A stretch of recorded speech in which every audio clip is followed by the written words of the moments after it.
అందుకే మీ అందరిపైన ఒక గురుతరమైన బాధ్యత ఉంది. మిగిలిన విషయాలు కూడా మనం మహాడుకోవాలి, ప్రెస్ను పంపించేస్తాం. నేను ఒకటే మిమ్మల్ని కోరుతున్నా, రాష్ట్ర ప్రజలందరికీ విజ్ఞప్తి చేస్తున్నా, ఎన్డీఏ జాతీయ స్థాయిలో 100% గవర్నమెంట్ ఫామ్ చేస్తా ఉంది. వాళ్ళు ఒక లక్ష్యం పెట్టుకున్నారు, 400+ ఎన్డీఏ లక్ష్యం. రాష్ట్రంలో ఎన్డీఏ 160+ రావాలి. ఎంపీల్లో 24+,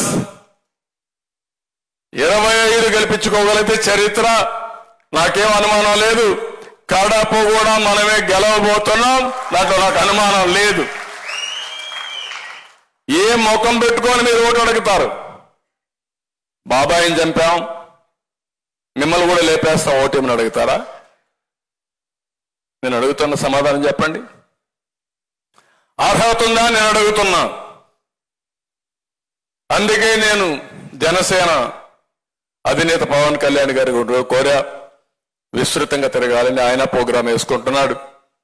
నేను కూడా ఈ రోజు నుంచి 160 సీట్లు గెలవడానికి 160 మీటింగ్లు పెట్టుకుంటున్నా, 160 నియోజకవర్గాలు పర్యటిస్తున్నా.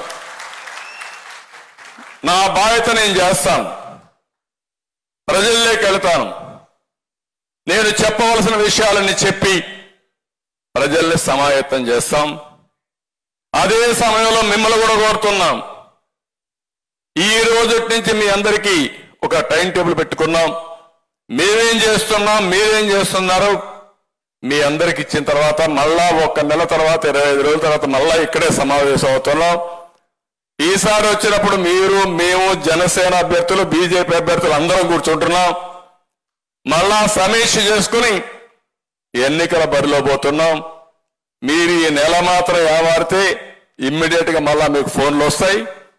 ఫోన్లు రావడమే కాదు, నేను చేసే ప్రతి ఒక్క ప్రయత్నం మీరు గుర్తుపెట్టుకోండి, మేము చేసే ప్రయత్నాలు మీరు గుర్తుపెట్టుకోండి. ఈ ప్రయత్నాలన్నీ రాష్ట్ర శ్రేయస్సు కోసం, భవిష్యత్తు కోసం చేసే ప్రయత్నాలు. ఇక్కడ మాత్రం రాజీ ఉండదు. ఎన్డీఏ గెలవాలి, ప్రజలు గెలవాలి, రాష్ట్రం నిలబడాలి. దీనికోసం మనం ముందుకు పోవాల్సిన అవసరం ఉంది.